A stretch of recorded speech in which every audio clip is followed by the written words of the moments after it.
Hey there, beauties. How is everyone on this planet today? Chiming in here because I wanted to speak into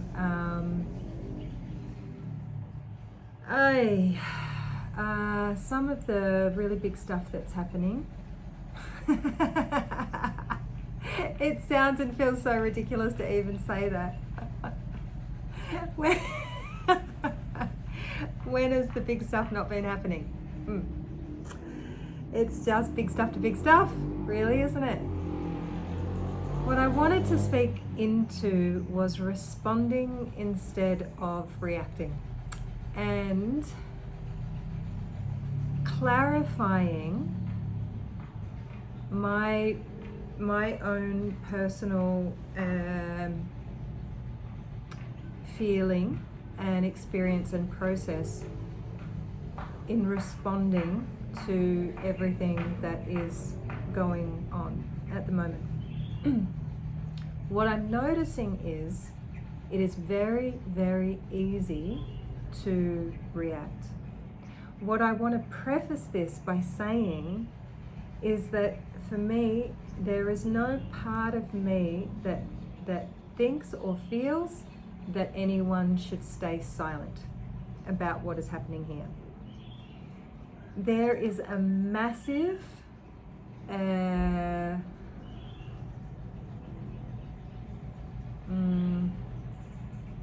don't know the word that I want to use, violation happening of human rights. Of that there is absolutely no doubt. There's also a much bigger picture here that I've been shown so clearly going on. It was first shown to me about 1.5 years ago. I haven't really shared about it too much because it was something that was just for me to know, and also it's just my personal experience of what I was shown and what I see. But needless to say, there is more than meets the eye happening here. We are also in a time of prophecy, of enormous chaos and change. We call this the Tarapai Pacha, and this cycle is called the Pachacuti, and it's like a convergence of many different cycles meeting that has been prophesized in many different ancient cultures. I can only speak from the one that I've been initiated into, the Andean lineage. But any ancient or indigenous culture that you look at across the world talks about this convergence, this great time of absolute chaos that will catapult us into a new humanity, into a new awakened change. So from this understanding, from this belief, and this is just my belief, it's not everybody's belief. A belief is only a thought you keep thinking at the end of the day. At the end of the day, none of this is the truth of who we really are. This is the highest perspective. This is really taking the perspective of the condor. But it's very, very difficult for people, for us to really grasp this when there's so much pain, suffering, drama, fear, everything that's happening down on this level. At the end of it, none of this is who we really are. However, the reality is that in this great change and during this chaos, it is necessary for humanity to respond in a way that creates change for the good, that elevates us and lifts us out of this old paradigm into a new, hopefully more awakened state of reality and state of being, into a new world. And this is not going to happen overnight. I'm sorry to say it, it's not going to happen in the next few years. It's probably not even going to happen in the next 50 years. We're talking like maybe at least another 100 years, and at least another few generations will have to come before we really see the fruits of what's happening. And you know, we've, for one reason or another, decided to be here now to ferry this change through. We're the ones that put our hands up for this difficult process. It's an exciting process, really, because we're getting to see it, but it's also very challenging and very difficult. So I am absolutely not all about rainbows and unicorns and pretending that this stuff isn't going on and pretending that this stuff doesn't exist. That's not helpful at all. However, what I do want to practice for myself in my own personal experience, and what my wish is to share, to emanate, to hopefully guide, and guiding it in you means also guiding it in me, because it keeps me accountable, is how to respond to these things with strength and clarity, from a place of clarity and from a place of love, which means respond. Reacting is something very different, and it's very easy to fall into reaction at the moment. I even notice it. I notice it here in Bali at the moment. There are a lot of very crazy restrictions going on. First, we weren't going to be allowed to fly out of the country. Now they've revised that, and you can fly out of the country if you have, without a vaccination, if you have you can show that you've got a forward flight. But there's talk of them closing down, Regency to Regency unless you've been vaccinated. I don't know if this is going to happen. It's all kind of hearsay at the moment.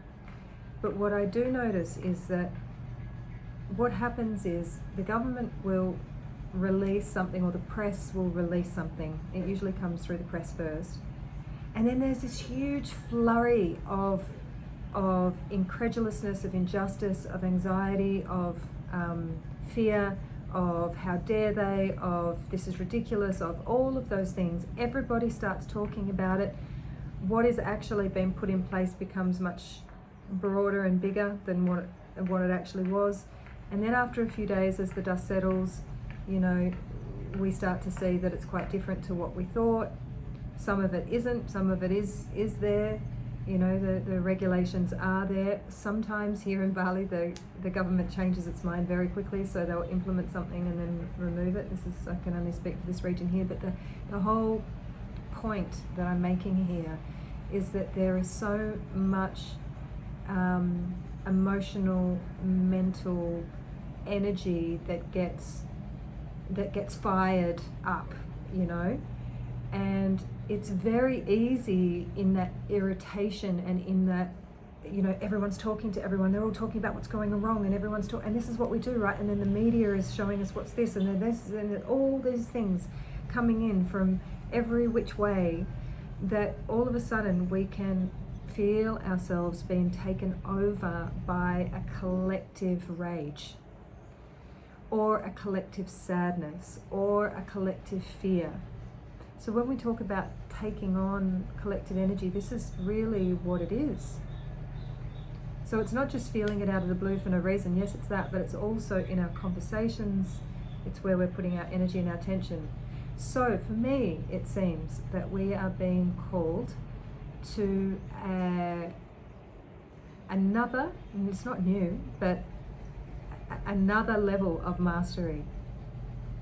And this mastery is to respond, yes, without reacting from the fight of the ego, without reacting from the incredulousness of the ego, and that is hard. There is nothing easy about that, because in the moment when you're feeling that, and we use that energy to respond, right? We use that to make the shift, to make change. But then how does that actually serve? And what repercussions that we're not seeing now come from that energy? Because that energy is heavy. And we know in the law of Aini, reciprocity, call it karma, call it what you will, that whatever you put out has to come back.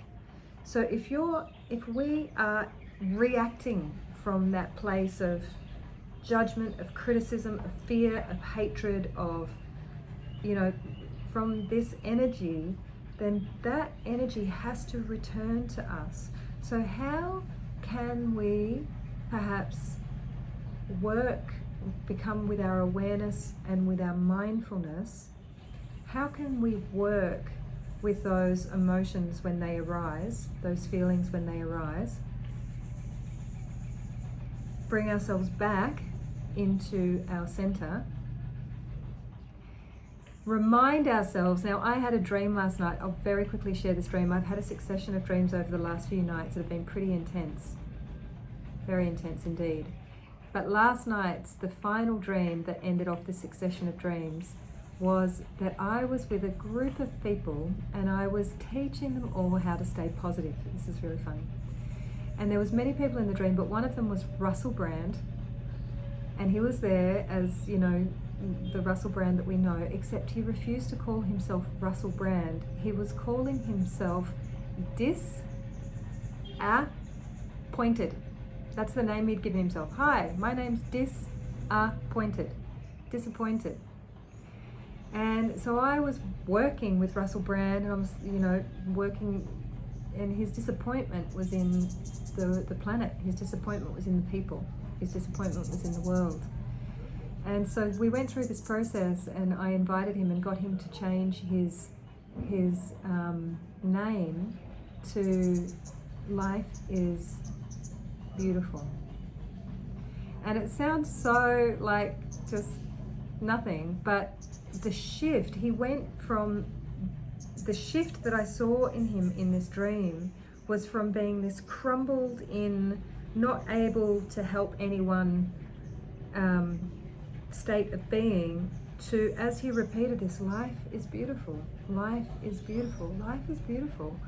And he reconnected in this dream to nature, to the beauty that is here that cannot be taken away, that humans nor the systems nor the whatever. And all of a sudden he opened up like a flower, and he was able to change, to affect, to do all of the things that he needed to do because he had remembered the truth beneath all of this. The change became so much more effective and so much more powerful. So, and the thing is when we're in that reactive state that we get into with this reactive energy that starts to work its way through us, I don't know about you, but what I notice is that I suddenly will be feeling reactive to people in my life, to situations more sadness, more whatever, and if I'm not careful, I can project that. Now this is really the conquer and divide thing, right? Because if we allow these energies, what's going on up here that's controlling the puppet, that's pulling the puppet strings on all of this, if we allow them to infiltrate us like that and create the division that we're allowing them to do by judging each other, those that want to have the jab, those that don't want to have the jab, those that want to speak out about it, those that don't want to speak out about it, all of those dualities that we are feeding into by reacting from that place, reacting, projecting our fear, our heavy energy, our irritation, our frustration, our sadness onto each other, our disappointment, rather than the unity that life is actually really beautiful and we are in this together. So I just wanted to be clear again that by working with the light, in my case anyway, I can't talk for anyone else, but in my case it's not about, it's all love and light, rainbows and unicorn, don't do anything and pretend nothing's happening and, you know, just stay focused on the light. Well, no, that's not what I'm saying at all. Stay focused on the truth of who you really are and see if you can elevate yourself above this and see the higher perspective of what's happening, yes, but also take care of business in the chop wood, carry water in this 3D realm by being peaceful activists that before you react, deal with the emotions, process what's arising for you, come back into your center, come back into your heart, and then take the action, then write the posts, then call people to awareness, and watch and see how much more powerful that will be. Like I said in my last post, Gandhi, Dalai Lama, Jesus Christ, to name but a few of the masters of this. And this is what we're being called to as well, my loves. So I just wanted to share that. I love you, and I'll be seeing you real soon. Bye for now.